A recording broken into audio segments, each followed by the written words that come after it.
চাল দিয়ে যে এত সুন্দর সুস্বাদু একটা রেসিপি তৈরি করা যায়, না বানিয়ে খেলে তো বিশ্বাসই করতে পারবে না। এই রেসিপিটা বানানো যেমন সহজ, খেতেও হয় অনেক বেশি মজার। আর একবার বানিয়ে খাওয়ার পর দেখবে বারবার বানাতে ইচ্ছা করবে। আর যাকে বানিয়ে খাওয়াবে সে তোমার প্রশংসা না করে থাকতেই পারবে না। তো প্লিজ বন্ধুরা, রেসিপিটা কোনো রকমের স্কিপ না করে প্রথম থেকে শেষ পর্যন্ত দেখতে থাকো, আশা করছি ভালো লাগবে। প্রথমেই 1 কাপ পরিমাণ গোবিন্দভোগ চাল নিয়েছি। আর এই রেসিপিটা তৈরি করার জন্য অবশ্যই গোবিন্দভোগ চালটাই ব্যবহার করতে হবে, এতে করে সুন্দর একটা স্বাদ আর স্মেল পাবে। চালটা খুব ভালোভাবে ধুয়ে পরিষ্কার করে শুকিয়ে নিয়েছি। এবার চালটাকে গুঁড়ো করার জন্য মিক্সি জারের মধ্যে নিয়ে নেব।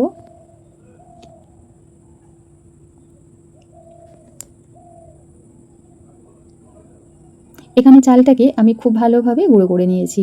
আর একদম মিহি পাউডার করেই কিন্তু চালটাকে গুঁড়ো করে নিতে হবে।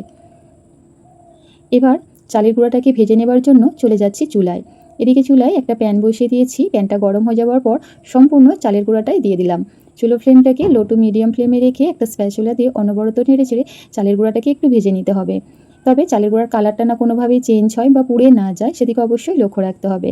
তো এখানে প্রায় আমি 3 থেকে 4 মিনিট সময় নিয়ে খুব ভালোভাবে ভেজে নিয়েছি। আর এই সময়ের মধ্যে দেখবে চালের গুঁড়া থেকে সুন্দর একটা স্মেল পাবে।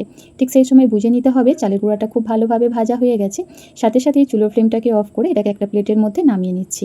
এদিকে চুলায় আবারও একটা প্যান বসিয়ে দিয়েছি। আর দিয়ে দেবো আগে থেকে জাল করে রাখা 2 কাপ লিকুইড ঘন দুধ। 1 কাপ চালের জন্য এখানে আমি 2 কাপ পরিমাণ লিকুইড দুধ ব্যবহার করছি।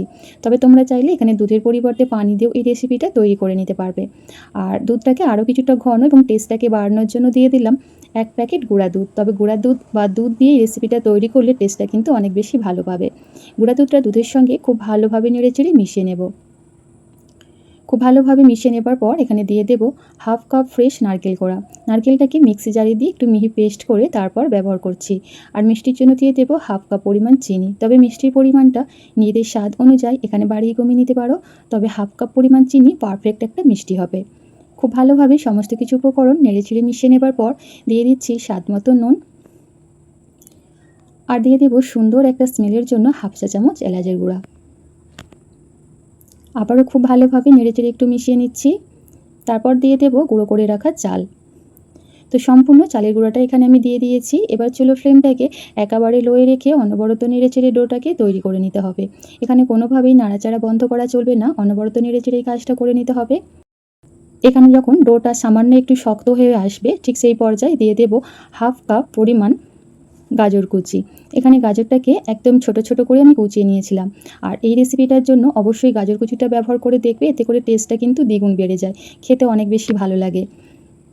আবারও খুব ভালোভাবে নেড়েচেড়ে মিশিয়ে নেব। আর এই ডোটা তৈরি করতে প্রায় আমার 5 থেকে 6 মিনিট সময় লেগেছে। তো দেখতেই পাচ্ছ বন্ধুরা, একটু টাইট করেই কিন্তু এই ডোটা আমি তৈরি করে নিয়েছি।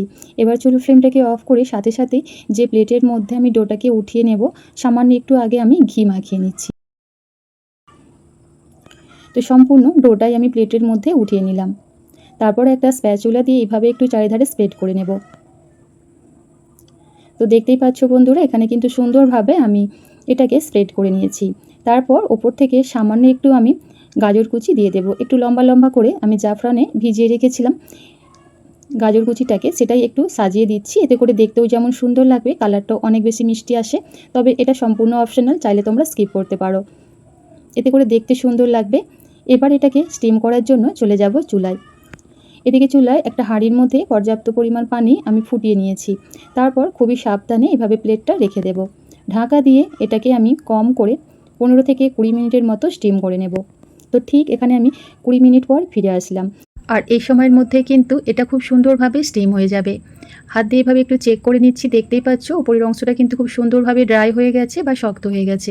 এবার এটাকে নামিয়ে ভালোভাবে ঠান্ডা করে নেবার পর পিস পিস করে কেটে নিচ্ছি। তো দেখতেই পেলে বন্ধুরা, চাল দিয়ে কিন্তু ভীষণই সুস্বাদু লোভনীয় স্বাদের এই রেসিপিটা খুব সহজেই তৈরি করা যায়। খেতেও অনেক বেশি মজার হয়েছিল, একবার হলেও বাড়িতে বানিয়ে দেখতে পারো। দেখবে বাড়ির ছোট থেকে বড় সকলে কিন্তু অনেক বেশি পছন্দ করে খাবে। তো আজকের আমার এই সহজ ও মজাদার চালের রেসিপিটা কেমন লাগলো অবশ্যই নিজেদের মূল্যবান মতামত কমেন্টের মাধ্যমে জানাবে। আর রেসিপিটা ভালো লাগলে নিজের ফ্রেন্ড ফ্যামিলির সঙ্গে শেয়ার করবে, অপরকে আমার ভিডিওটা দেখার সুযোগ করে দেবে। আর আমার চ্যানেলটা সাবস্ক্রাইব করে পাশেই থাকবে।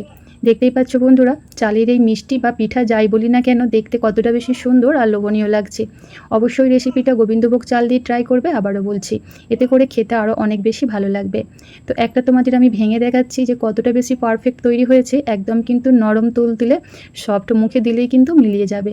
তো আজকের আমার রেসিপি এই পর্যন্তই, আবারও দেখাবো নতুন কোনো রেসিপিতে। আল্লাহ হাফেজ, আসসালাম।